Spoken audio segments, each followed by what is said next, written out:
¿Qué es lo que vamos a hacer para aquí? Eso es de sombrero de clineja, jovencita. Este país es el... Clineja. Clineja, pues, ¿qué es eso? ¿Qué se requiere? ¿Para el La material o clineja el es una tejido? fibra, es una Ah. fibra de la caña brava, de las hojas de arriba, que se quitan, luego se hacen cuerditas de eso Sí, las tiras esas en para... crudo y se colocan en el campo al aire libre para que se sequen y ellas, las de arriba, que son las tiernitas, cogen ese color. Ah, sí. Y las de abajo, que son ya las más viejitas, cogen otro color más oscuro. Y uno que simplemente me da un sombrero de paja y ahí salió. Entonces, ellas, esas tiritas, las van tejiendo y hacen grandes cuerdas con eso. luego- Y las venden en la plaza de mercado. Todavía usted va a Palmas del Socorro y hay señoras que tejen la clineja y la venden. Entonces, es un recurso, un ingreso de los campesinos tan bonito. Y así se hacían esos sombreros. Y a mano con agujitas iban uniendo parte por parte. ¿Qué ese país es el que le dan la Este vuelta? ya es técnico, sí. Todo eso comienzan por ahí, comienzan a girar. Sí, porque ese país ya no lo cosen a mano. Eso ya hay sus máquinas, ahora hay máquinas para eso. Pero vea que eso es bonito.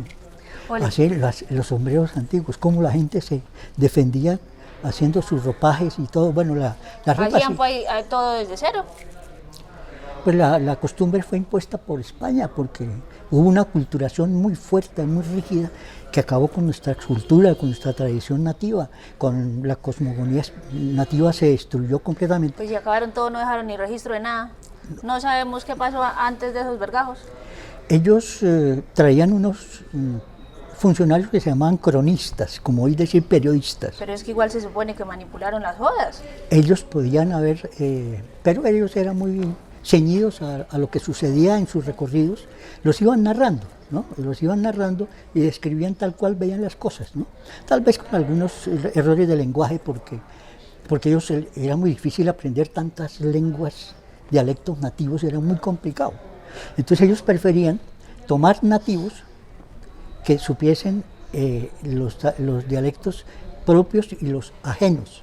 Y sobre todo quedaron muy felices con la O mujer. sea, que les garlaran la historia. Que le galaran la historia. Entonces ellos regresaron aquí cuando entró Martín Galeano en 1540, encontró con las mujeres Quedaron muy felices. y los Sí, nativos, eso sí. los guanes, eran más blancos que los otros. Eran que era- famosas las berriendas porque que eran más eran- regoniticas, se que eran- acercaban como a las viejas para allá y allá. Eran más Cambio, las bonitas otras eran y eran inteligentísimas y tan diestras que aprendían el español en 2 meses. ¿Eran o En- somos? Somos todavía, es que es la historia de cómo es el origen de la mujer santanderiana, que eran bravas, guerreras, porque enfrentaban y luchaban al lado de los De hombres. por sí dicen que fueron, porque eran bien arrechas, porque eran las que mejores se adaptaron al nuevo mundo país español. Qué Pues bueno.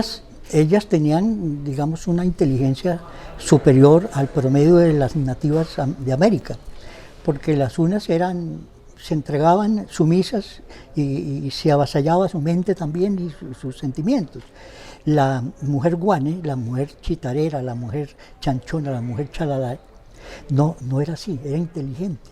Ella sabía que no tenía por qué ir a enfrentar a esos señores que eran superiores en armas, aparte de eso eran teules, eran dioses, y su cultura era más avanzada.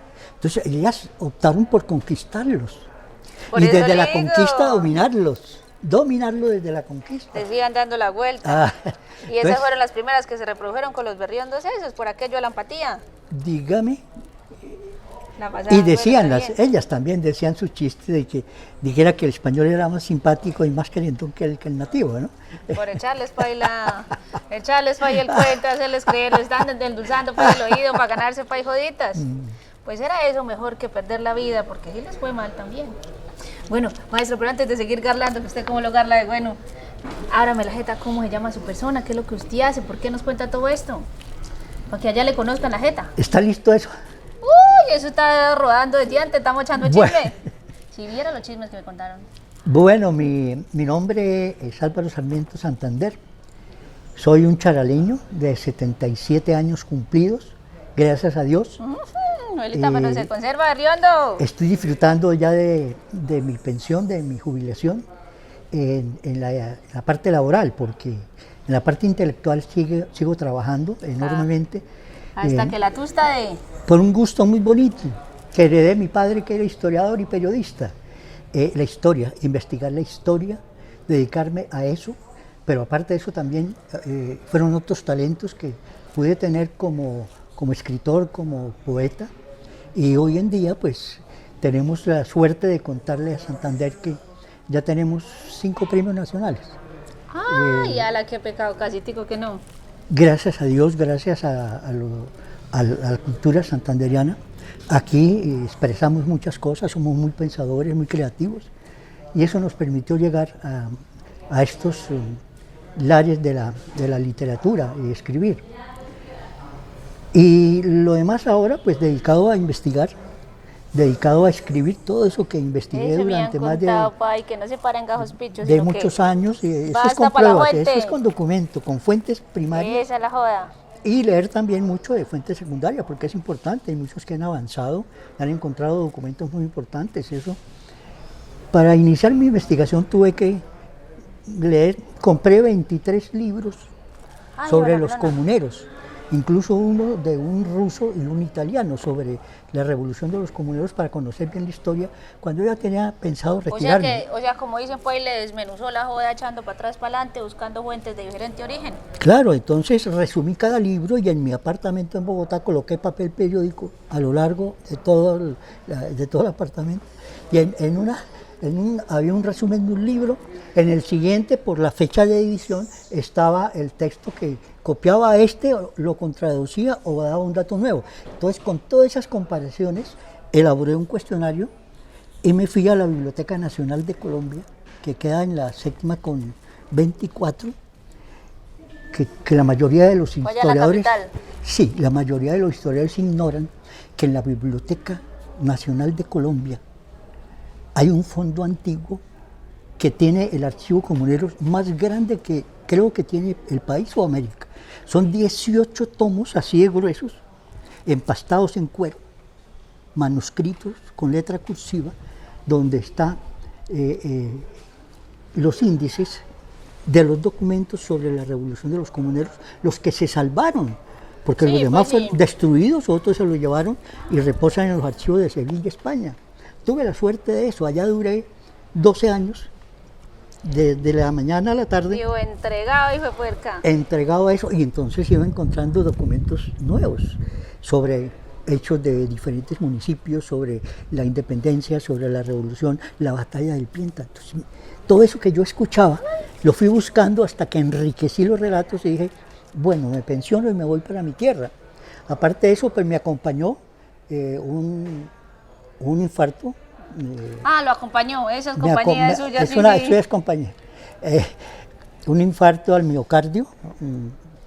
A mí que no me acompañe ese, yo ando sola mejor. Es cuestión de familia, eso es de herencia. Todos los Santander, la mayoría han muerto del corazón, el general Santander y todos. Sí.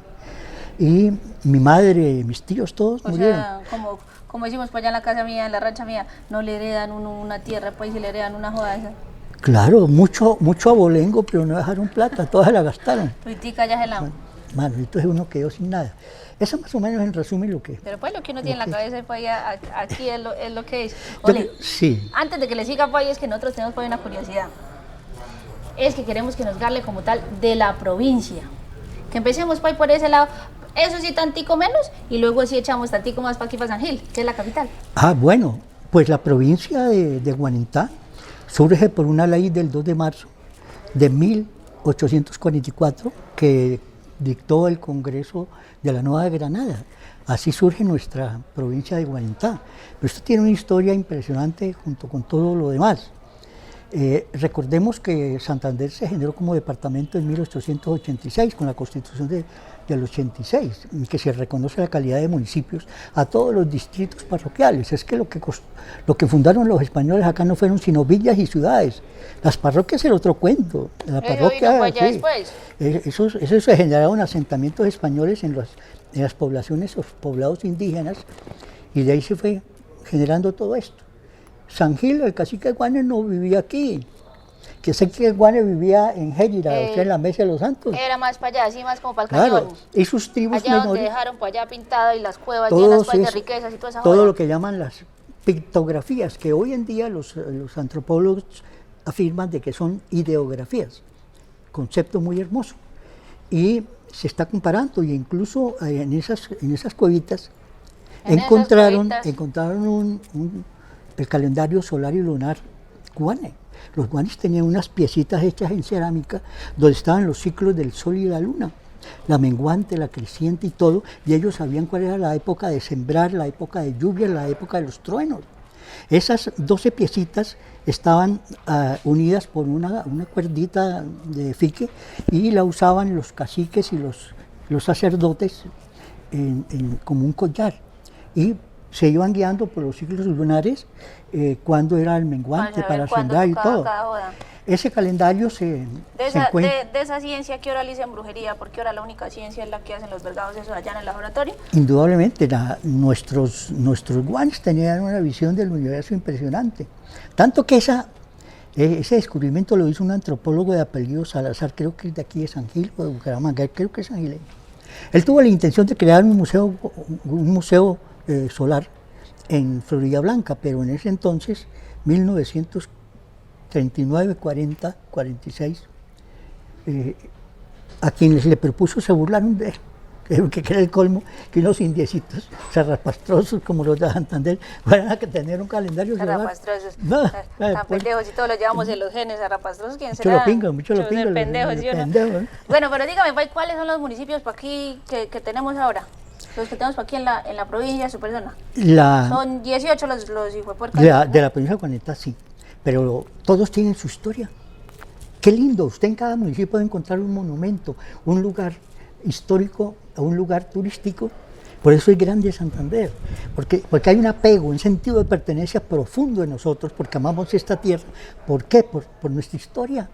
Mi madre me contaba las historias de Galán, de Antonia Santos, de todo esto, y creo que eso sucede con lo de su familia. Y uno se fue enamorando de esos personajes. El modelo mío, yo quería ser, por ejemplo, como el doctor Flavio Hugo Santander, que era un científico. O sea, muchos decían, yo quiero ser odontólogo y ser como él. Uno buscaba modelos superiores, personajes de nuestra historia, un José Acevedo y Gómez. ¿Qué hizo la historia, Pai, que nos cambió el destino? Dígame, un José Acevedo y Gómez, un Pedro Fermín de Vargas y Sarmiento, un personaje de ese talante histórico y de la época también. Hoy en día, que hay tanta mediocridad, es porque los jóvenes no tienen modelos, sino modelos pequeños. Yo quiero ser James, yo quiero ser como todo es tan rápido. Como Falcao, y como todo que pasa tan rápido. Y el proceso pues se queda en la mitad del camino. Vale el final ni no lo que costó. Yo creo que la tecnología, la ciencia rompió ese ciclo de formación intelectual de las sociedades y de los pueblos. Porque yo recuerdo, nosotros no teníamos, yo vine a conocer la televisión de muy niño, el celular de muy adulto.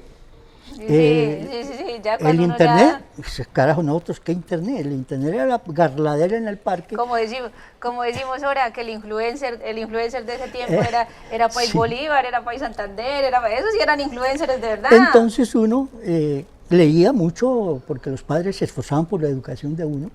Yo recuerdo que mi padre compraba enciclopedias españolas, que eran unos libros hermosos que tenían de todos los temas y hablaban de todos los personajes del mundo y de todo lo que uno podía generar imaginación. Entonces uno fue creciendo en eso y aprendimos a hablar al lado de los mayores, escuchándolos a ellos.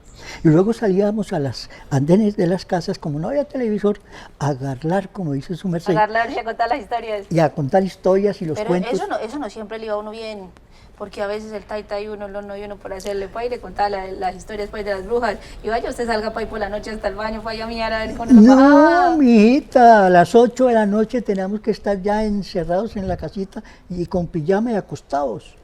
Eso no creía que era como ahora, que aquí le digo, mijita, ¿va por el desayuno o viene de misa? Viene llegando, ¡ay! Calla, la jeta no es que traía el pan. Sí, es que traía, pero traía el pan mojado. Patrón, ahora echemos más tantico para acá. Su persona sabe, que usted que no va a saber, hijuelita, ¿por qué se llama San Gil, San Gil? Bueno, la historia de San Gil, en documentos que encontré, un señor de apellido Sarmiento en 1687, elevó ante el obispo de la época una solicitud de erección de una parroquia aquí en San Gil.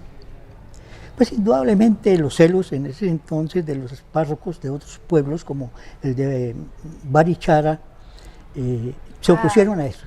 Si eran más resabiados, porque esa era sagrada. Eso, a los diezmos y todo esto que llegaban para los cultos y para los pobres. Entonces eso era grande porque había que quitar territorio y quitar feligreses. Y al quitar feligreses y territorio quitaban recursos, porque los nativos, los labradores, hoy campesinos, traían sus gallinitas, sus huevos, sus platanitos, la yuca y todo eso. O sea, tocaba darle espacio para algo nuevo. Para pagar diezmos e impuestos y primicias. Eso llegó a manos después de un funcionario que se llamaba don Diego Correa de Betancur, un criollo rico, funcionario público de ese entonces. Y él encontró esa solicitud, dijo, no, esta vaina de parroquia no, yo quiero una villa, yo quiero separarme de Vélez. Porque Vélez era la capital y de toda la provincia. Vélez, su jurisdicción daba hasta aquí, hasta el río. Y la jurisdicción de Pamplona daba hasta aquí, hasta el río también. Entonces él dijo, no, carajo, yo voy a presentar una solicitud de fundación de una villa que se va a llamar de Santa Cruz, Villa de Santa Cruz. Hizo el trámite, los señores de Vélez se opusieron y derrotaron esa pretensión de don Diego Correa. Entonces, el tipo tuvo que haber ido a Santa Fe, a la capital, a asesorarse con los abogados de la Real Audiencia y de todos estos personajes. Y ahí de pronto le sugirieron, oiga, no, lo que pasa es que el argumento va muy débil. Santa Cruz sí muy bonito, pero tiene que explicar un poquito más por qué razón hay que separarse. Entonces él elabora unas capitulaciones, como unos argumentos, unas explicaciones de por qué debe fundarse la villa aquí en este territorio, y alegó lo que venía en las leyes de Indias, que eran las distancias en leguas de Vélez, la dificultad de atravesar ríos y quebradas, el clima, tierra, sí. que el coto del Socorro y que la lepra de no sé dónde, todos esos elementos los metió, los organizó en algo que se llamó capitulaciones. Y tuvo una genial idea de alargar un poquito el nombre de la villa de Santa Cruz.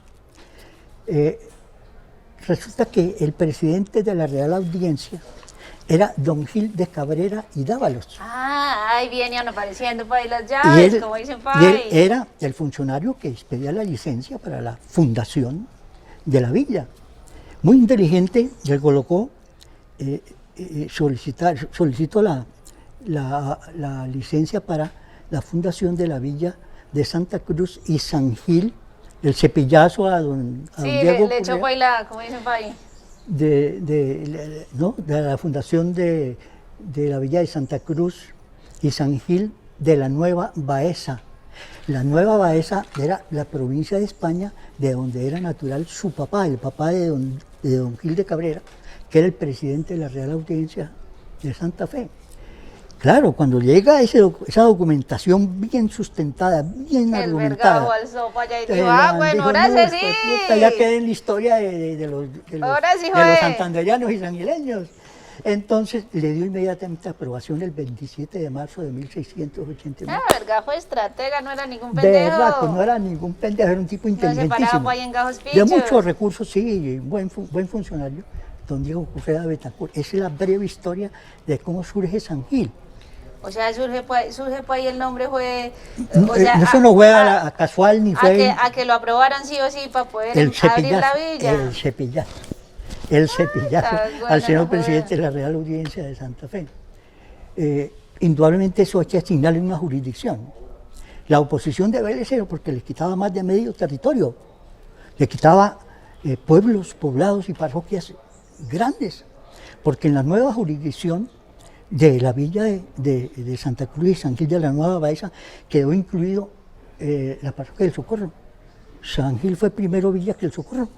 Entonces eso, la jurisdicción de Barichara, grandes territorios y grandes poblados y parroquias grandes que tenía esta zona.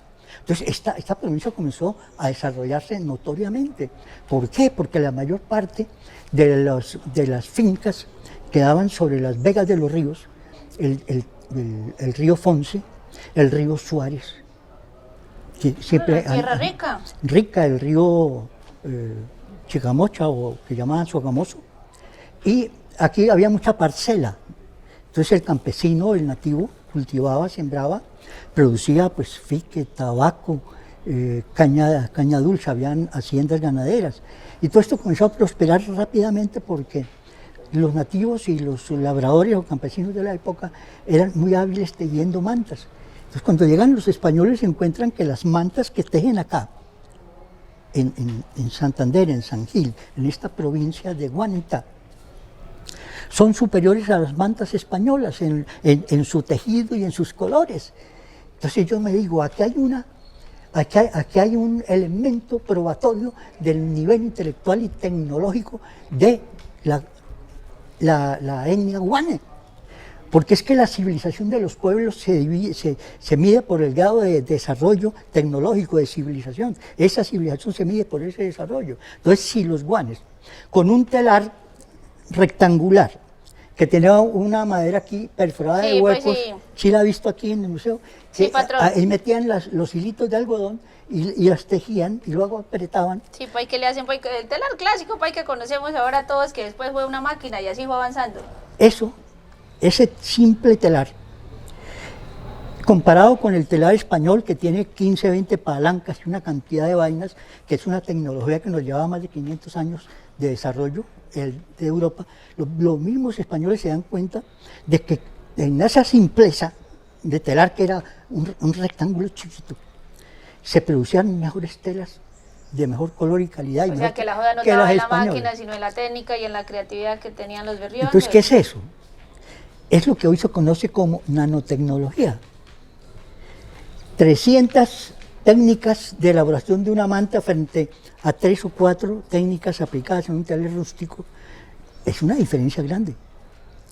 El segundo elemento que a mí me llamó la atención fue la manera como ellos procesaban el cobre. Procesaban el cobre. Si los guanes procesaban el cobre, se necesitaba conocer la tecnología, la técnica para poder manipular el cobre. Resulta que el cobre, para que pueda ser derretido, ser ablandado. Ay, hijo, la pelona siga pasando. Pasa la patrona, sígale ahí. Ay, qué pena. No, tranquilo, hágale. ¿Ya qué? Esa está peor que la iglesia de Belecillo. Bueno, salió pero de espaldas. Dijo, ojalá que tenga para ahí que mostrar. Pero bueno. ¿Cómo era la joda del cobre? Entonces ellos, sabemos nosotros hoy que para poder ablandar, derretir el cobre, se necesita una temperatura de más de 1000 grados Fahrenheit. O sea, una temperatura berraquísima. La leña no daba esa temperatura, medio se calentaba. El carbón de madera tampoco. Pero aquí había unas fábricas, unas minas, aquí en esta zona, de un carbón que se llamaba coco, que todavía se da en Boyacá. Ese cobre elevaba más la temperatura, pero era 700, 800 grados y se ablandaba un poquito, pero ellos necesitaban era derretirlo para formar hilos y alguien sugirió, no sé cuántas décadas o centurias pasaron, dijeron que en los hornos donde ellos asaban el pan, que aprovecharan eso para concentrar más el calor. Entonces le metieron por debajo el carbón coque, metieron los pedacitos de cobre dentro de eso, y oh, sorpresa, esa vaina cogió una temperatura del carajo y se derritió y se derramó. Entonces dijo, no, toca moldearlo. Quién sabe cuántos años pasaron para llegar a desarrollar la tecnología, y en piedras hicieron unas zanjitas. Ah, pues hay que servir como moldes esa joda. Como moldes para cuando se derritiera quedara allí, y ellos lo raspaban y lo tocaban a ver si ya lo podían sacar para hacer aretes, pulseras, collares, narigueras. Y así fue como dominaron el proceso del cobre. Una etnia como la guane, que logre en ese entonces conocer la técnica del proceso del cobre, es una vaina superior. Es una vaina superior. Entonces ya tenemos dos argumentos para decir qué éramos los santanderianos y qué fuimos después con toda esa herencia genética que nos dieron. Eso quedó en la genética nuestra. Y me encuentro con el doctor Salazar y me dice, vive en Estados Unidos. Aquí no le creyeron, se fue muy triste. Escribió su libro sobre el calendario solar y lunar, Guane. Se llevó esas piezas para Estados Unidos, allá los entregó en el Instituto Antropológico de Estados Unidos. Allá le hicieron pruebas con el permiso de él de carbono 14, todas esas cosas. Sí, que toda esa joda que ahora pasa a ver. y ¿de cuándo es? encontraron que esas piezas eran más antiguas que el calendario azteca, con una diferencia, que el calendario azteca fue tallado en una piedra gigante que pesa toneladas. En cambio, estos mercados ¿Sí llevan has la ido a guía pues México? puesta. No, pues no, pero uno mira pues por la televisora. No, pues es una vaina impresionante. Y las 12 piezas de cerámica no pesan 1 kilo, no pesan 1 libra, colgadas en un collar. Esa simplicidad de esa técnica nos lleva otra vez al concepto de la nanotecnología. Es una vaina chiquita. Frente a semejante mole de toneladas, que es ese calendario más conocido, pues nos llevó a diseñar un proyecto ante el SENA para crear un museo de historia virtual y hacer una ampliación de esas piezas que son pequeñitas, ampliarlas para poderlas explicar a la gente. Aquí ya vino Hacer una joda para escaladas, ¿qué dicen? No, para poderle ver más de con cerca la luces y joda. con todas estas cosas y con... Uy, güeyita patrón, usted sí sabe es de eso. interesante. Entonces, Ole, tantico porque no aquí nos echamos con tanta joda buena que hay que contar porque todo eso. antes para echarnos, Eso somos nosotros. para echarnos para la última, sí, para todos esos vergajos que creen que uno no, Que no trae somos nadie. no trae por dentro nada, vea, eso es lo que tenemos de sustancia, bendito sea Dios. Ole, patrón. Mientras la patrona aquí anda para arriba y para abajo. Póngale, vaya atención. Antes pues de acabar, cuéntanos cómo carajos fue que terminó siendo San Gil la capital pues de la provincia. ¿O eso fue pues desde el principio que el vergajo ese dijo, aquí fue? Porque eso como que va y viene, ¿no? Cuando se crean los departamentos, con la Constitución del 86, que se acabaron los estados, porque Santander fue un estado libre y soberano. Esa Constitución acaba con eso y queda el centralismo, una sola república. Se crean los departamentos, y entonces se van a escoger las diferentes capitales.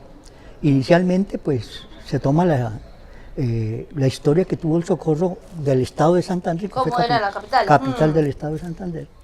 Entonces, se dividen estas provincias más o menos por su identidad cultural, económica y social.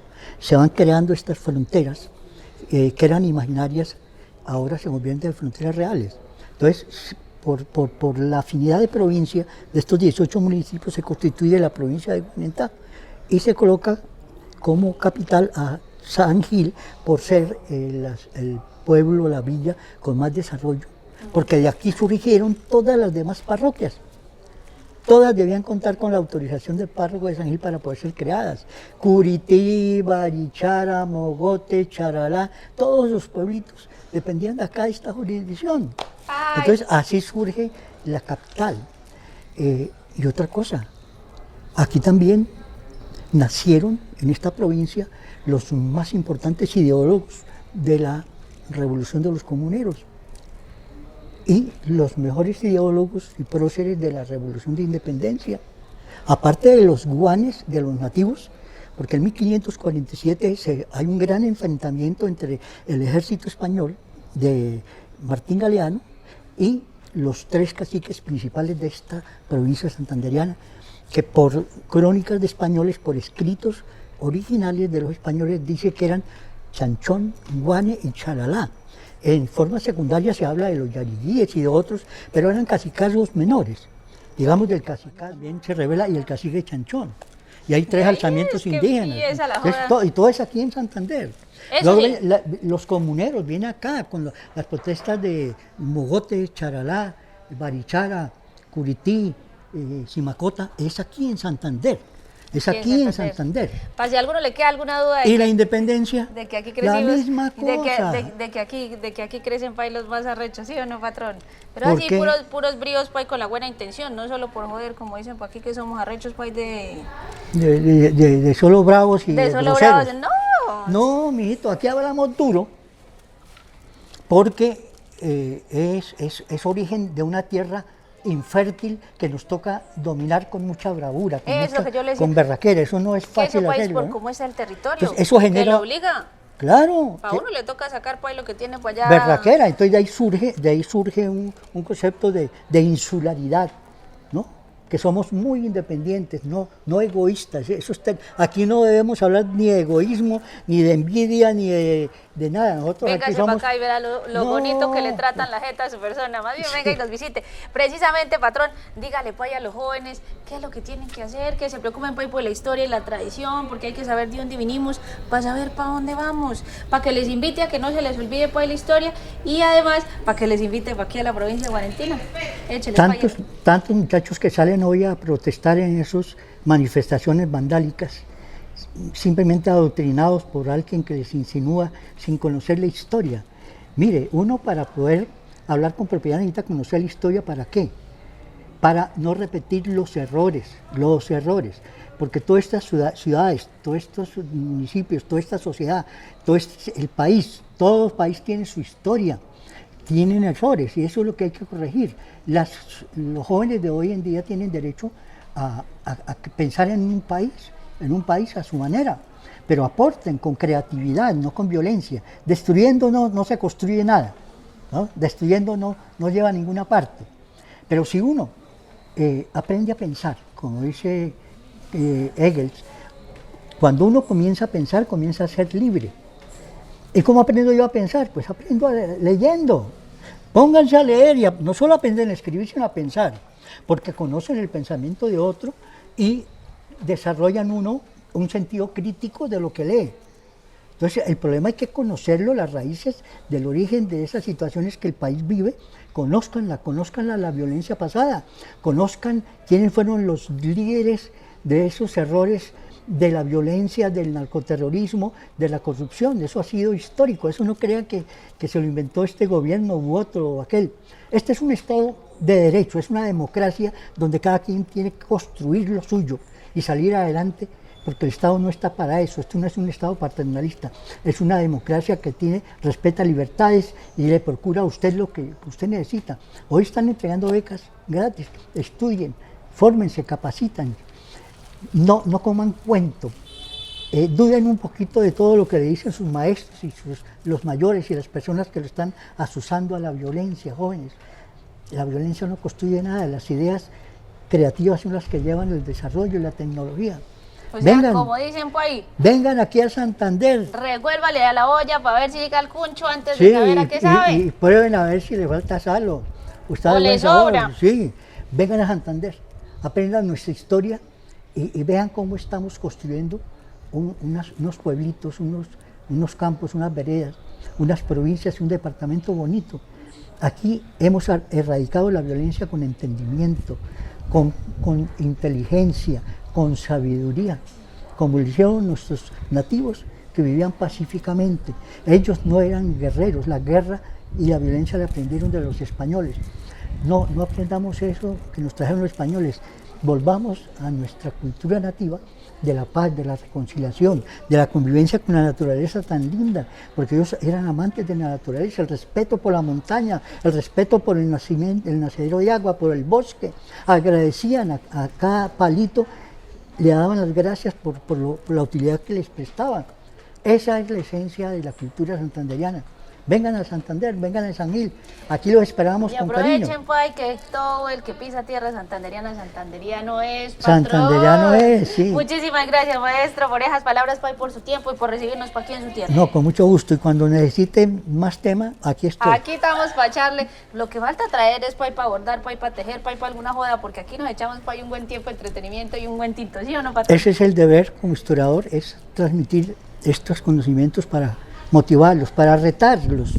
No, yo los reto a que hagan lo que yo hago, para amar esta tierra, para amar a mi vecino, para respetar y sonreír con el otro, auténticamente. Por eso somos francos, directos, somos amables, como las mujeres, que son dulces, son amorosas, son sencillas, inteligentes, pero también son, fronteras y echadas para adelante. Y con ese mensaje, pues, acabamos aquí la visita en la capital, pa' aquí de la provincia de Guarentá. Muchas gracias, maestro. Nos estamos viendo la jeta, que todavía nos quedan cosas por contar.